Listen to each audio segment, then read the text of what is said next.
महाराज जी, क्या ये अनिवार्य है कि जब श्री कृष्ण किसी से अधिक प्रेम करते हैं तो वह उस व्यक्ति के एक एक करके सारी चीजें छीनने लगते हैं, और जब वो व्यक्ति अपने हृदय से रोते हुए श्री कृष्ण को नहीं पुकारता है? नहीं नहीं, अम्बरीश जी से बड़ा कोई महाभागवत है क्या? चक्रवर्ती सम्राट है। प्रहलाद जी क्या छीना? चक्रवर्ती सम्राट पद दिया, दैत्यराज पद। विभीषण जी लंकापति। भगवान छीनते थोड़ी हैं, भगवान देते हैं। मोह हटाकर ज्ञान देते हैं, तो ज्ञान में कुछ अच्छा ही नहीं लगता। मोह हटाकर ज्ञान देते हैं, नश्वर माया हटा करके शाश्वत सच्चिदानंद में सुख देते हैं।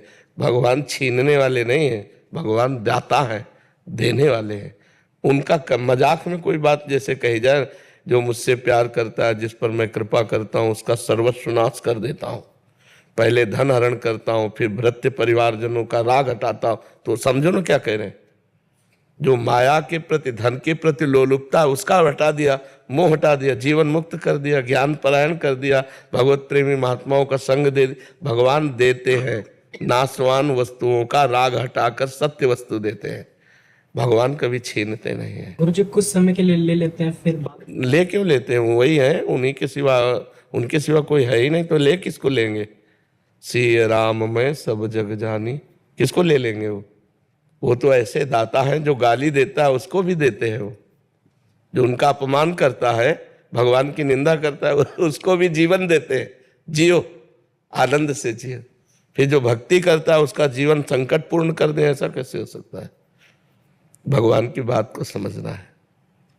जैसे हम काम क्रोध में फंसे हैं, तो भगवान काम क्रोध रहित कर देते हैं। हम माया में फंसे, भगवान माया रहित कर देते हैं। कितनी बड़ी कृपा हुई, हमारे दुखों को हटा दिया। भगवान सुख देते हैं, दुख छीनते हैं। धन से किसी को सुख आज तक नहीं मिला, तृप्ति नहीं मिली। परम धन भगवान नाम रूपी धन में रति कर देते हैं, संसार के धन से वैराग्य कर देते हैं। कितनी कृपा है उनकी। अगर ऐसा सिद्धांत कहोगे उसका सब कुछ छीन लेते हैं, गलत बात है। जो भगवान से प्यार कर रहा है उसे पूरा संसार प्यार करने लगता है। जो भगवान से प्यार करता है उसे माया माँ की तरह दुलार करने लगती है। विचार करो, जा पर कृपा राम की होई, ता पर कृपा करे सब कोई। सब कोई प्यार कर रहा है, सब कोई हमें आशीर्वाद दे रहा है। वैसे संतों के पास लोग आशीर्वाद लेने जाते हैं और हमें आशीर्वाद देने आते हैं। स्वस्थ रहो, तुम्हारी दीर्घायु हो, तुम्हें कोई कष्ट ना हो। यहाँ ये आते हैं बूढ़े, ब्रजवासी, पंडित जन, संत जन, यही आशीर्वाद। ऐसे ही तुम बैठे रहो, स्वस्थ रहो, सुखी रहो। भगवान से प्यार करने से मिलता है, छिनता थोड़ा है। तो भगवान के कारण ही तो है। सोचो, अपना लड़का भी अपने से इतना प्यार नहीं करता जितना ये लोग प्यार करते हैं। तो ये कैसे प्यार हो भगवान? तो हम ये कैसे कहते कि छीन लेते हैं? हम तो कहते हैं भगवान दे देते हैं। अज्ञान छीनते हैं, माया छीनते हैं, दुख छीनते हैं, अशांति छीनते हैं और शांति देते हैं, सुख देते हैं, करुणा करते हैं। ऐसा कैसे हो सकता है? तो गुरु जी जैसे छीनने से प्राय अगर कोई चीजें अगर परिवार में ही विरुद्ध चल रही हो, सब कुछ करने के बावजूद भी, जैसे हम लोग आपने कहा कि भाई अगर आपका ध्यान सिर्फ जब विपत्ति आती है तभी भगवान की तरफ जाता है, उससे पहले अगर मान लो कि भाई अगर हम लोग लगातार लगे हुए हैं, बिल्कुल, तो उसके बावजूद भी अगर वो विपत्ति मतलब कि नहीं पीछा छोड़ती और वो परिवार में। भीष्म जी ने कहा, प्रभु मैं बचपन से ब्रह्मचारी हूं, कोई दुराचार नहीं किया, और आपके महाभागवत हैं भीष्म जी भगवान के। ये बाणों की सैया पे 6 महीने से पड़ा हूं, और आप हमको कहते हो युधिष्ठिर जी को उपदेश करो। इतना भीषण कष्ट है, तो ऐसा क्यों है मुझे? मैं 100 जन्म तक पूर्व का देख रहा हूं, तो कहा और आगे देखो। तो जन्म जन्मांतरों के हमारे जो पाप हैं, वो जब हमारे ऊपर प्रहार करते हैं तो दुख, विपत्ति, रोग, लड़ाई झगड़ा, ये सब रूप बन करके आते हैं। तो भगवान का भजन करने वाला विवेक के द्वारा उनको सह लेता है। जो संसारी पुरुष होता है उसमें बित के लड़ाई झगड़ा किया, जेल चला गया, रोग में हाय हाय किया, डिप्रेशन में पहुंच गया।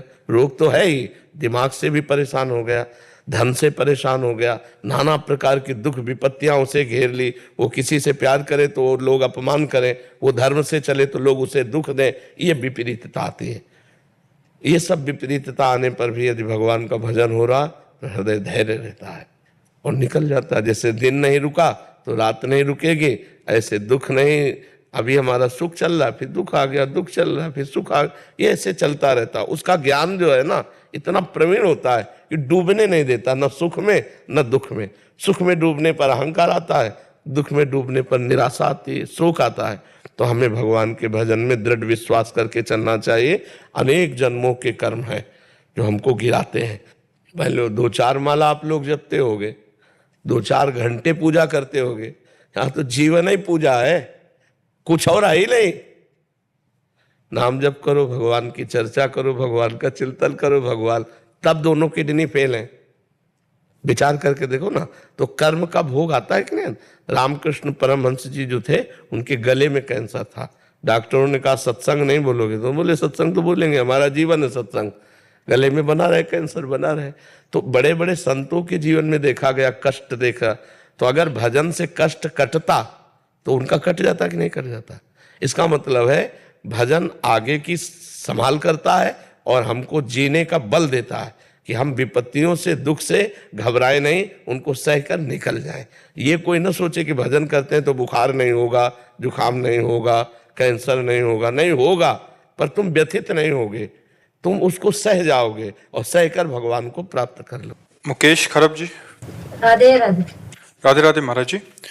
महाराज जी, मैं अभी वकील हूँ और अब जज बनने जा रही हूँ। महाराज जी, मैं चाहती हूँ कि मुझे कभी भी कोई गलत न्याय मेरे से ना हो, मतलब मैं अच्छे से न्याय कर पाऊँ महाराज जी। हाँ, अगर अच्छी वकालत की है, धर्म पूर्वक, किसका है, हाँ धर्म पूर्वक वकालत की है तो फिर अच्छे जज बन जाओगे।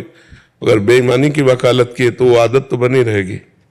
बेईमानी की वकालत का मतलब होता है जानती हो कि ये अधार्मिक पुरुष है और वो तुम्हें पैसा दे रहा, तुम उसके सपोर्ट में बोल रहे हो, तो पैसे के लिए वकालत करने वाले फिर न्याय नहीं करवा सकते। जब हमको पता है कि आदमी गंदा है, नीच है, तो हम पैसे के लिए वकालत नहीं करेंगे। वकालत न्याय के लिए होती है। हम ऐसे साबूत जुटाएं जिससे हम जज को साबूत दे सके, जिससे दोषी जो है वो फंसे और निर्दोष मुक्त हो। तो अगर हमने वकालत सही की है तो न्याय भी सही कर लेंगे। अगर वकालत सही नहीं की तो फिर वो सही कैसे बोलने देगी। ले तो ये बात आपको देख ली है। ब्रजेश कुमार जी। राधा वल्लभ शेरवंश। महाराज जी, मैं फौज में एक अधिकारी हूँ। मैं स्वयं तो शुद्ध शाकाहार भोजन ही पाता हूँ, परंतु महाराज जी कह रहे हैं कि जवानों के लिए मांसाहार आदि का होता है जिसकी स्वीकृति में इनके हस्ताक्षर लगते हैं। महाराज जी, इस कर्म फल का भोग इन्हें देखो इस समय तो नहीं बनेगा? नहीं, इस समय कोई आप स्वयं निर्णय करता नहीं है। आप एक राजकीय विभाग जो सेना विभाग है उसमें आप सेवा में हो, तो उसमें पाप देखने की बात नहीं है, उसमें कर्तव्य देखने की बात। मतलब आतंकवादी का है, हमें शंका है कि बॉर्डर से पार हो रहा आतंकवादी है, हम उससे जानकारी थोड़ी लेंगे, भैया तुम आतंकवादी तो ले तुम्हारी खोपड़ी उड़ा देगा। टमाटर फ्रेश है ना? एकदम fresh. Over 200 fruits and vegetables delivered fresh to your home. Download Zepto. हम उससे जानकारी थोड़ी लेंगे, भैया तुम आतंकवादी तो ले तुम्हारी खोपड़ी उड़ा देगा, नहीं उड़ा देगा। वो तो शंका पे गोली मार दी जाएगी, नहीं मारी जाएगी, तो उसको पाप नहीं लगेगा, क्योंकि वो राजकीय विभाग में खड़ा हुआ है, वो अपने देश की रक्षा के लिए खड़ा हुआ है। तो ऐसे आप जिस विभाग में है वो इतना सत्य विभाग है, तो उसमें जवान को हमें पुष्ट करना है। अब अलग अलग जवान है, कोई राजसिक है, कोई तामसिक है, कोई सात्विक है, तो सात्विक वाले ना खाएं, राजसी वाले, तमोगुणी वाले तो खाएंगे ही, तो उनके लिए वो विधान तो करना ही पड़ेगा। हो ही नहीं सकता ना, हो ही नहीं सकता, ऐसा हो ही नहीं सकता। जैसे कह दिया जाए कि पूरे भारत में सब शाकाहारी हो, तो हमारे कहने से हो जाएगा। जो तमोगुणी स्वभाव के हैं वो भगवान की भी बात नहीं मानेंगे, हमारी क्या बात है। जो राजसिक स्वभाव के हैं वो हमारी भी बात, सात्विक के ऊपर हमारा प्रभाव पड़ेगा, जो सात्विक विचार वाले। तो ऐसे बहुत से फौजी हैं जो सात्विक विचार के हैं, अपने आप वो मांस नहीं खाते, जैसे आप ही कह रहे हो कि हम खाते नहीं, पर जो सैनिक खाते हैं उनके लिए आपको व्यवस्था करनी पड़ेगी, सरकारी दस्तखत करने पड़ेंगे। उसमें आपको इसलिए पाप नहीं है कि ना आप मरवाना चाहते हो पशुओं को और ना आप स्वयं खाना चाहते हो, लेकिन अगर जहां ऐसा व्यवहार हो रहा है सैनिकों के लिए देने का, तो वहां आप अगर अधिकारी हैं, आपको परोसना भी पड़े तो परोसना पड़ेगा।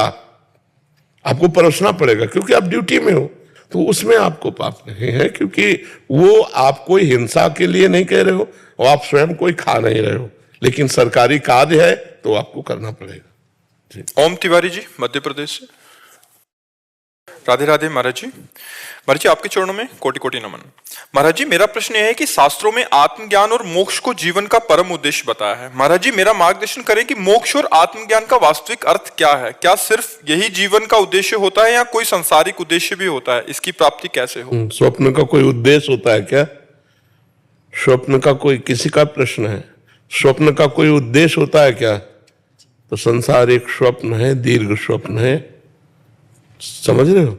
संसारिक उमा कहूं मैं अनुभव अपना, सत हरि भजन जगत सब सपना। उद्देश्य यही है कि हम स्वप्न से जाग जाएं। हमारा जो उद्देश्य है वो स्वप्न से जग जाने का है।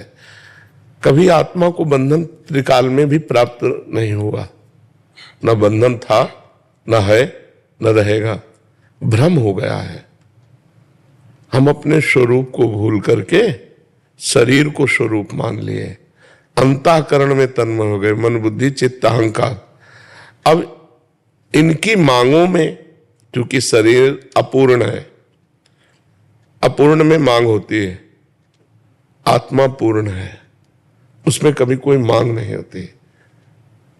शरीर को स्वीकार करने के कारण उस पूर्ण को अपूर्णता का अनुभव होने लगा और वो मांग कर बैठा, ये देखूंगा, ये सुनूंगा, ये चखूंगा, ये भोगूंगा, ये स्पर्श करूंगा, बस शब्द स्पर्श रूप रस गंध, इन पंच तन मात्राओं में 5 ज्ञानेंद्रियों के साथ जो मन लगा तो हम भ्रमात्मक उसमें लग गए कि ये मेरी मांग है।